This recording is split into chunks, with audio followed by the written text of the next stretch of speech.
Date to your potential, inspiring, educating, and empowering single members of the Church of Jesus Christ of Latter-day Saints. Our hosts are Peggy Matheson, betrayal trauma recovery expert, and Sharon Collier, certified life and relationship coach. Okay, hi everybody. Sharon's back with us, yay.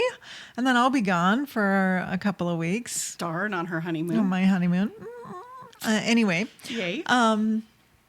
Sharon and I have been talking about, she has clients that come in and they've made these choices, and she's just gathered a lot of information about choices that are really not working for people, but they keep choosing certain things. So we're talking about choices, about maybe understanding what are good choices in dating. Yes. I didn't know how else to put it. But choices. Yeah, we have choices. And it's important that we understand some of the choices that we're making, because maybe you'll recognize yourself as she talks about this, because maybe you're not super conscious about the choices, or maybe you are and they're not good choices and you still want to choose that. Well, that's your choice. Right. But anyway, Sharon. Well, okay, so this is kind of stuff, I mean, that was a great segue into it, to just have bobbling around your brain, because not every scenario is going to come up for every person, and not every scenario has come up for every person. But when I get these calls, it's like I feel like talking to a 4-year-old. Well, that wasn't a very good choice, was it? So I wanted to talk about making some choices. The first thing I want to start off with is a quote that I really liked on Facebook. It says, "I'm not single because no one wants me. I'm single because no one I want wants me." Because it's so easy to get caught up in somebody else wanting you and not being reciprocal, right? Yeah. And a lot of people get in relationships based on that. So I wanted to talk about quite a few scenarios, actually, that I've talked to other people about, and some situations they've gotten themselves in. Because it is our choice, and it's all about choices, right? Yes. Do not choose someone because you are in a dry spell. Have you had girlfriends say, I just really want a boyfriend right now? Yeah. And a lot of times it's around the holidays. Right. Maybe Valentine's Day or Christmas. Nobody likes to be alone for holidays. But it's like, I just want a boyfriend, right? Like, it doesn't matter. I'm not going to be choosy. Just give me a boyfriend. Or, I'm sure my guy friends have thought the same thing. Oh, it's Valentine's Day. I need a girlfriend, Of course, they're not as vocal as the girlfriends are. Right. But this is unnecessary attachment, just to pair off because you're in a dry spell. Well, on the other end of that, those people that are the person they just choose for this dry spell, be aware that can be part of what's happening with somebody who you're dating. Right. Just be aware of that. And some people I see go in and out. It's like, oh, I'm not dating anyone, so I'm going to go back to this guy or this girl that I know is going to be available, right? Yes, this comfortable person. That we kind of had the on again, off again thing with. Yes, I actually dated that.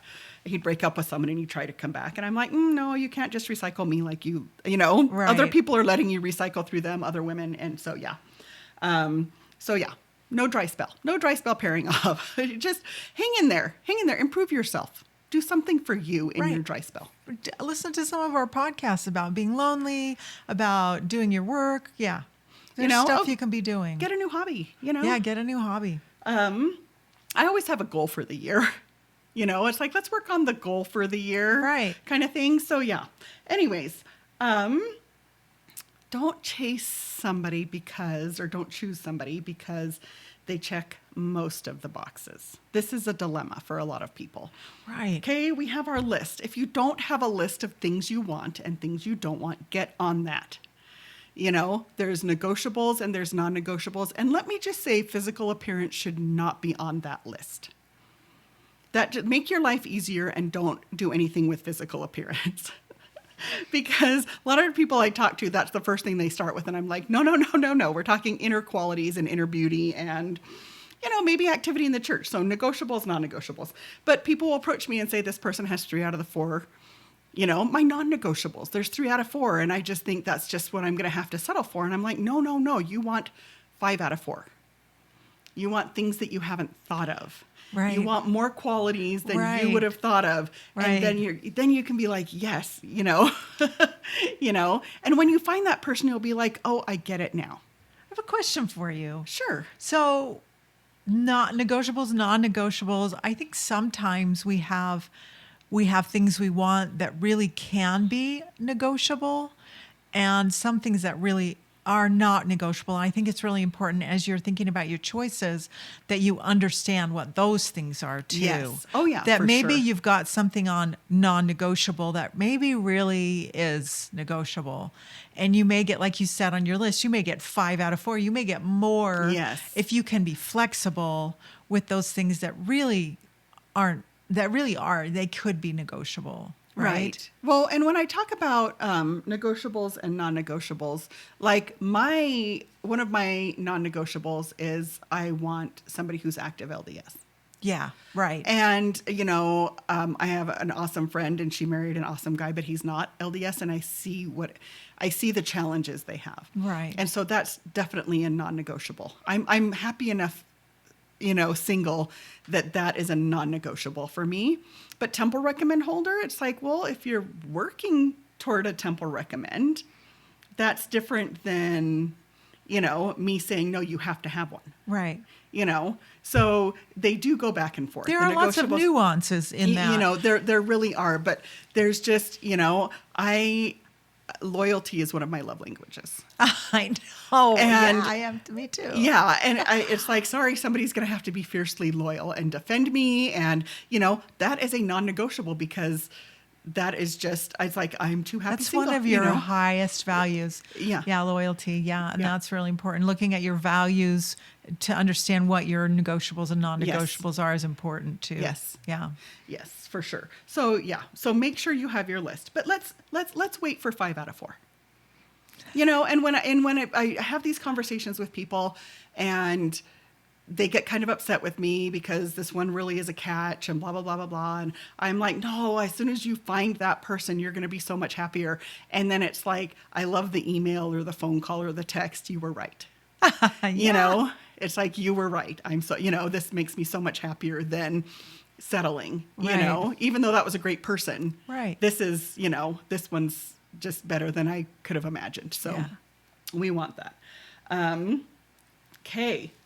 On the great person subject, let's not choose somebody just because they are a great person.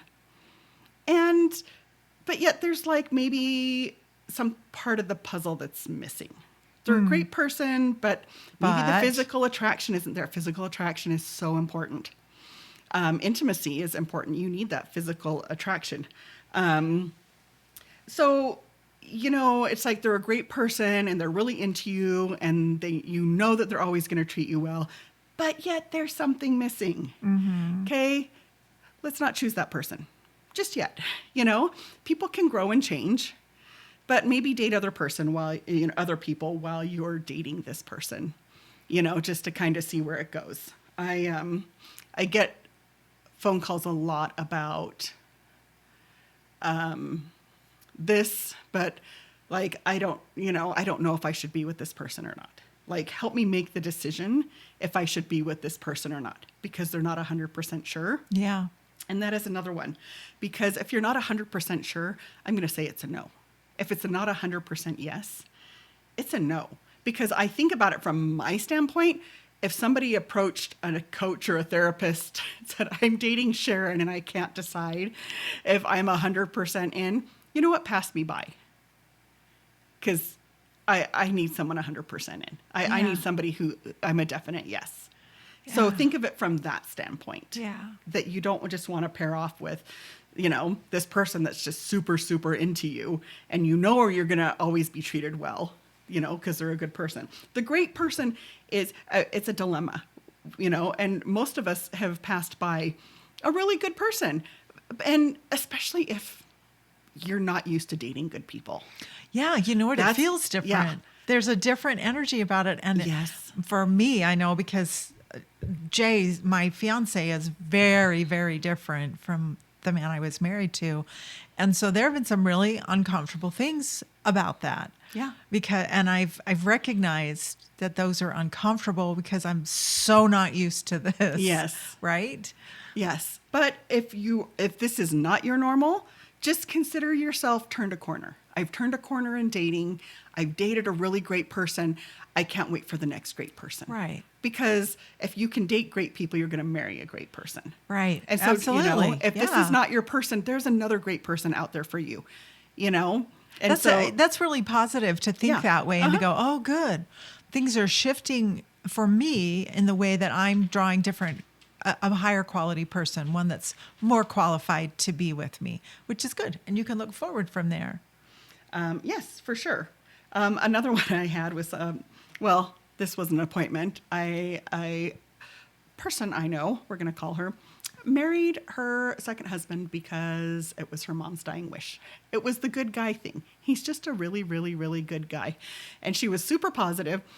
She was at a party one year, a Christmas party I had, and she was super positive about him one year. And each year since then, she's become less and less positive about that's him. so sad. So, watch what we're choosing and why we're choosing, right?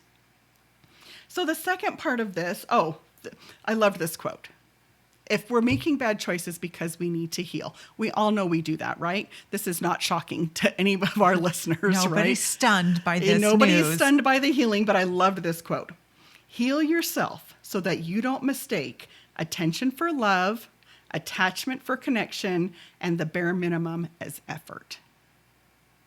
I love that. It's so good.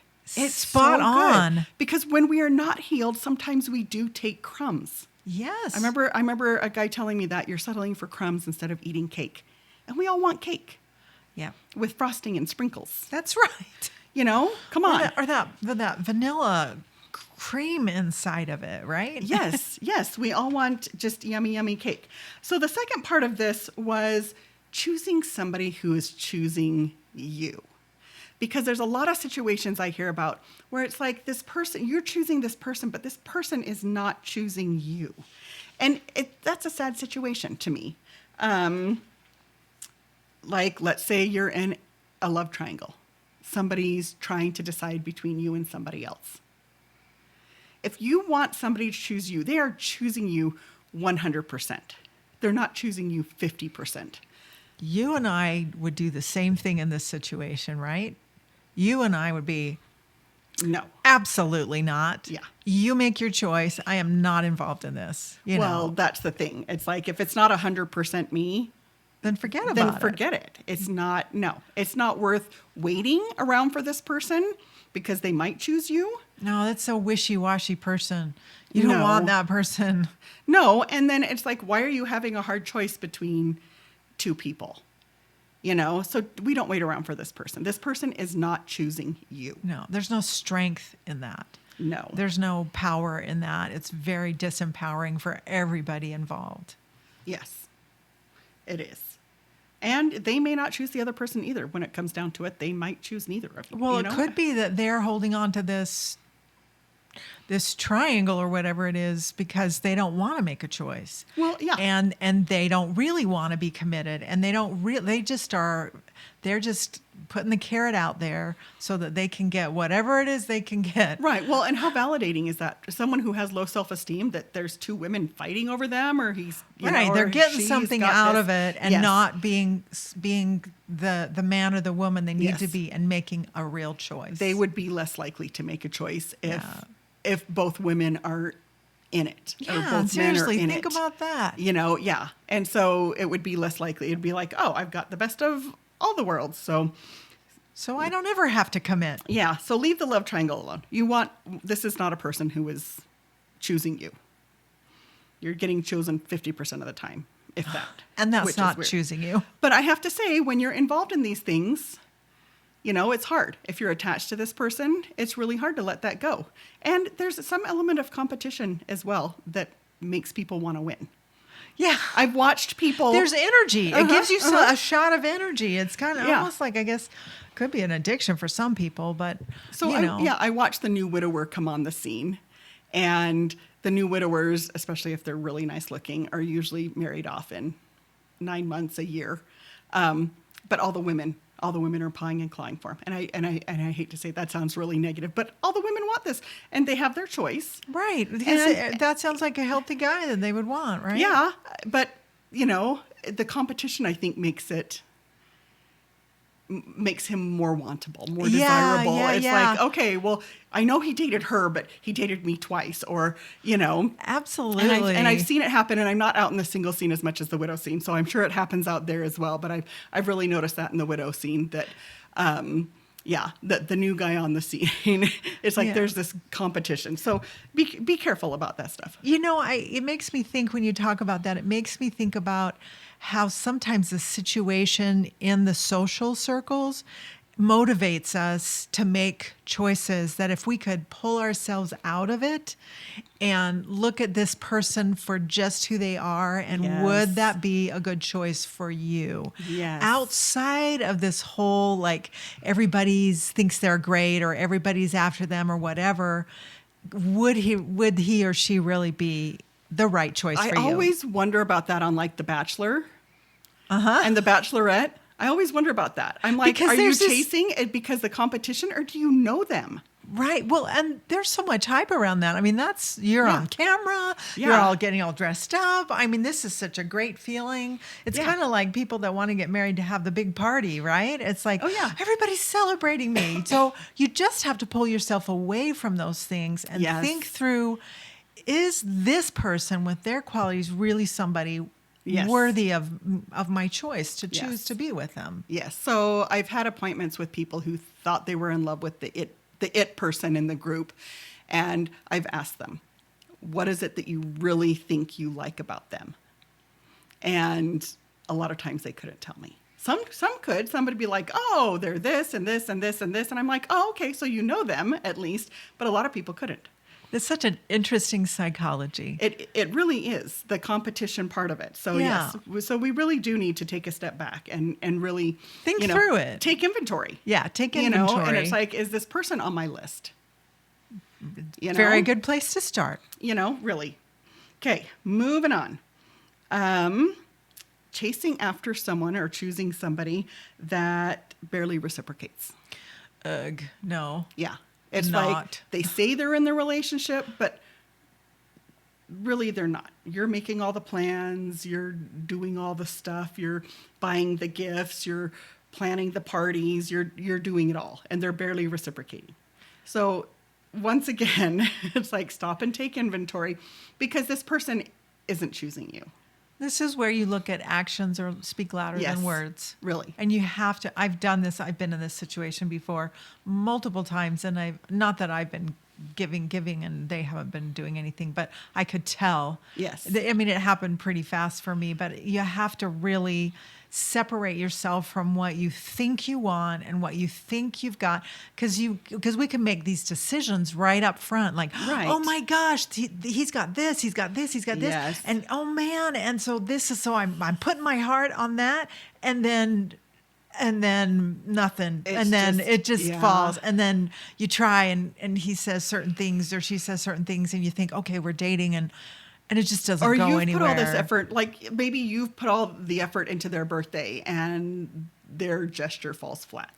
Right. Because it's like they're really not into that. This is where you have to do the hard work of being courageous and saying no to this. Yes. No to someone who isn't choosing you. Really. And that's really. courageous. That's a courageous thing to do. It is. Especially when you have all these justifications for it. Oh, but he's so or she's so. It's like, stop. They have all these great qualities. Stop. But they're not choosing you. Right. There's a difference. It's like, because you need somebody who chooses you. And we're going to talk about some of we have a list. We've got a list. Okay. So don't choose someone that you think you can change, even if they want to change. Let's say they're on a journey to change, but they're not really changing the things that really bug you. They're changing them for them, which is good. And you can support that. But if you're asking them to change things for you, because that's unfair, really. Well, and it never works. It doesn't. It's not going to work. No. Because you're going to get married and you're going to get sloppy and you're going to be yourselves, and life's going to go on. And It's just not going to happen. Right. Well, especially this in Who they are cases- when you got yeah. married is who they are. Right. And especially in cases of maybe where someone's not treating you very well. They're on a journey to improve themselves, but they're not treating you very well. Or maybe you are low on the priority list, like we just talked about. You know, and so it's like trying to change that. And sometimes they might change for 2 weeks. I've seen that happen. Oh, it's yeah. they changed for 2 or 3 weeks and then they went right back to normal. Because change is hard. When was the last time you changed? You know, something big. It's like, wow. It's like, that's hard. It is a lot of work. It's a process. It is a process. And that is what marriage is too. It's work. It's going to, it's a lot of fun. It's a lot of connection. If you do if Yes. you get someone who's really your match, and my personal opinion, if you bring God into it as well, but it's going to be too hard. It is work. There is a deep dive to be done.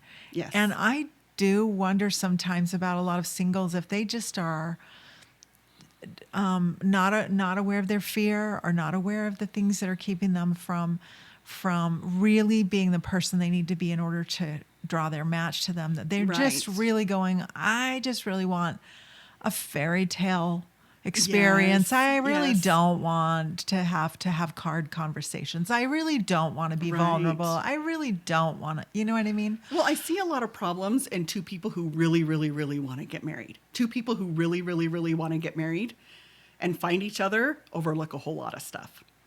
Yeah. You know, or one person that really, really, really wants to get married will overlook a lot of stuff. And that was my next one. And this kind of does the, somebody you think you can change, is don't choose somebody who's abusive to you or shows you bad behaviors while you're dating, because we marry who we date, right? And they're not going to change just because there's a marriage certificate. There's Right. this romantic idea that once we're married and once they're fully committed, I just made air quotes that nobody could Quote see but unquote. Peggy.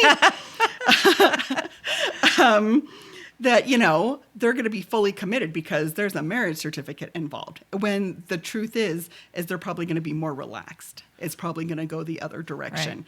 after there's a marriage certificate involved. So when there are behaviors that you are uncomfortable with, we do not choose that person, because even if they say they are choosing you, they are not.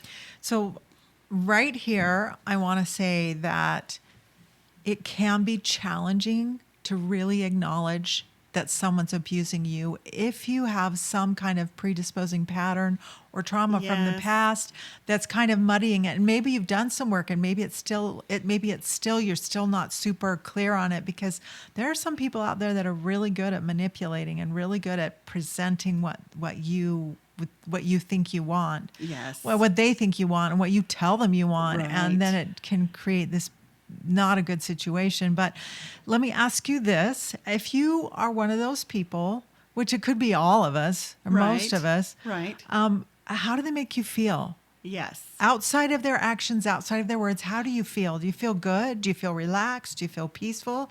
Do you feel like, wow, I can really be myself? Or do you feel like, oh, I just need to do this to please them, or I need to do Yes. this to Or make sure their it's okay? actions are Or confusing. right, or if you're confused all the or time. hurt, or find yourself complaining. Yeah. There's all sorts of Just signs. again, the good life coaches that we are, take a step back Yes. and do some self-reflection Yes. and think about that, because this is such a big deal. It's such an important, these are important choices that you're making. They're putting your life, in someone else's life and intertwining it and making yourself really vulnerable eventually as you get into a deeper relationship. So start now by Yes. being really careful, by thinking through this, by stepping back, by asking yourself the hard questions. Yes. Yes. Well, and then I think I people that come to me with abusive situations, I'll say, because they're mostly women, I'll say, if your girlfriend came to you with all this, what would you tell her? Right. And it's like, oh, I never thought of it that way. I would tell her to run, Right. And so it really is. But here's the thing. It's our choice. We do get to choose, and We do that's the get to thing choose. that I think when it comes to particularly like an abuse, Right. there have been times when maybe you were in a situation where your choices were being taken away from you, and so you might be used to that. But you have more power than you think, and you do get to choose. And the more good choices you make for yourself in your behalf in your dating life, the Right. better choices you're making yeah. for your life period, and the more support you're going to give yourself, and the more happiness you're going to find. Right, right. So I made a list of somebody who's choosing you. Okay, we've talked about bad choices you can make, but we're going to talk about good choices. So You're these are choosing the someone, list of someone of what of what someone would look like that is choosing you. That is choosing Okay. you. I love it. They do what they say they're going to do very consistently. And when I talk about consistency in relationships, this takes time. This is not over a 2-month period. This is not over a 4-month period. You need to date for a long time to see consistencies in behavior. Okay, I cannot stress that enough. Okay, they reciprocate your effort or exceed it. Maybe there's a challenge, a fun little cute competition of who can, outserve the other person, And so you want those kind of things in a good relationship. Somebody who's choosing you wants to be a healthy part of this relationship. There's never confusing behavior. You're never like, what was that? Or you never feel like you couldn't ask, I'm sorry, what was that?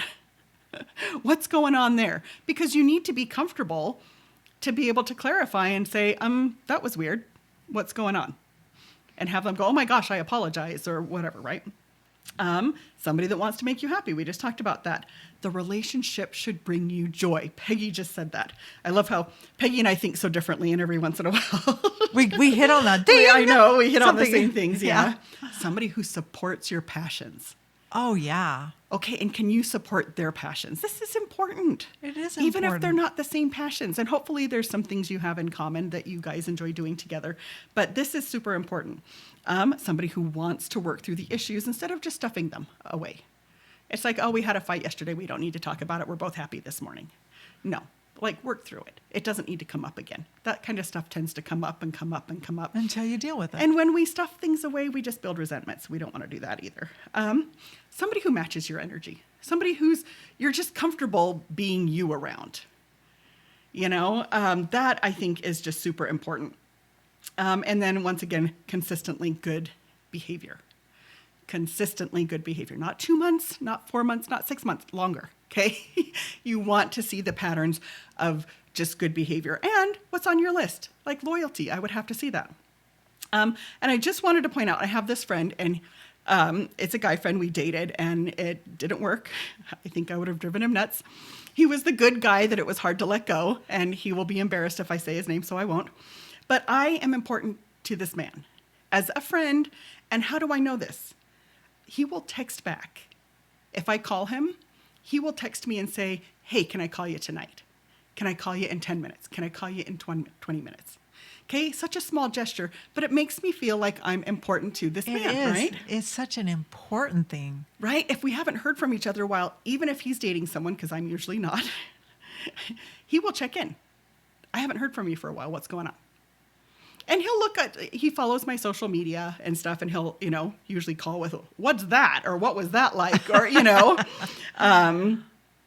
anyways, when I'm sick, like I was in a car accident recently, his first response is always, do you need anything? He lives several towns away, 25 minutes, I would guess. This is a good But guy. yes, but he would bring me something. I remember I broke my toe years ago, and he ordered us pizza. And I had 2 kids at home. One was in his 20s and one was 16 that were living at home that could have made me dinner, that could have done anything. But he wanted to order us pizza, which my 16-year-old thought was the coolest thing ever. You'd think somebody younger, but he's like, wait, what? We're having pizza delivered and we didn't have to pay for it? He thought it was super cool. He'll acknowledge just a text. He's an introvert, and so I send him a lot of introvert texts and or fishing or whatever, and he'll acknowledge it, thumbs up, like no text goes unacknowledged. Does he have to do that? I probably don't even do that. But there's just little tiny things that make me know that I'm important to this person. And you know what? Me being a mostly healthy person, I want to reciprocate that. Right. And so, like, this is a person that, like, he's going to be embarrassed. The guy I marry is going to be at a minimum this. Right. You know? You've got a good foundation that you've seen and that you've experienced. You know, very considerate, very thoughtful. And, you know I'm an important friend to him. And I hope he knows that, you know, he's my important friend. You know, it's that we're important to each other. So this is what you want to feel in your romantic relationships. You want to feel, and I'm not his best friend. He's got a million friends, but yet I am important to him. You want to feel important to your person. You want to know that they are choosing you no matter what. And that feeling of feeling secure in that is priceless. Yes. And there's so much of that that's not in dating. There's so much that's the opposite of that. So when you get that, that's a really great beginning point. Right. And I don't want to say everything needs to be perfect, because you might have to deal with a crazy ex.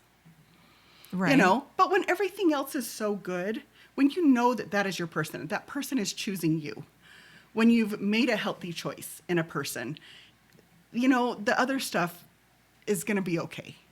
Because not every relationship is going to be perfect, right?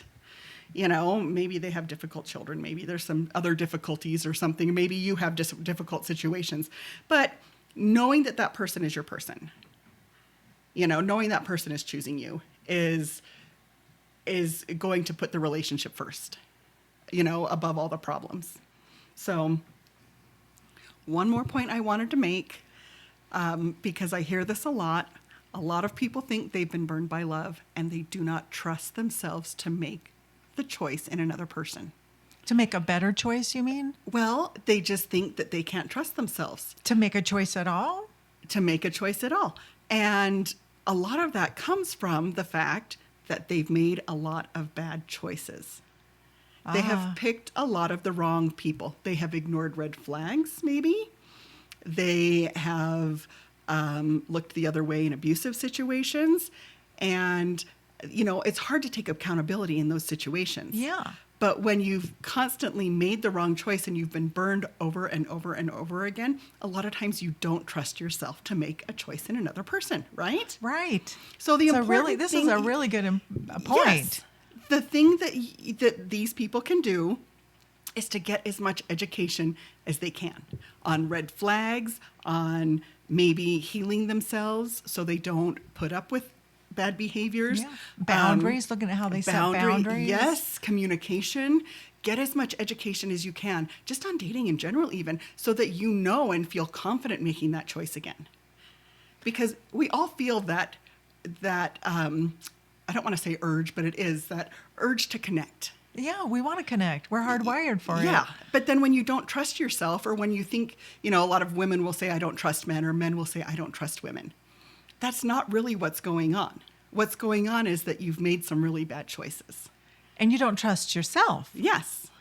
So, and that you have power and control over. You definitely do. You don't have power over other people. So saying a blanket statement, I don't trust men, I don't trust women, I don't trust blah, blah, blah. Right. Look back at yourself and say, what about myself am I not trusting? Yes, and maybe why? be a little more picky in your choices. Maybe cut people loose quicker. Start turning that corner. Turning that corner into better dating experiences. I've seen people do that. I've seen people say, you know what, I got to step back. I need a different experience. What's showing up for me is not good.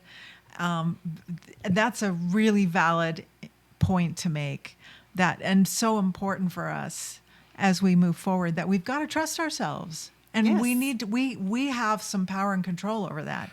We can make different decisions. Yes. We don't have to be a victim to our past choices. That's the gospel of Jesus Christ there. It is. Well, this has been great, Sharon. Thanks so much. And I think bringing these things to the forefront is going to empower us to be able to have a better dating life. Yes. And to be able to make those choices that are going to really propel us forward for our own lives and for our own benefit. Thanks. Bye-bye for now. Bye.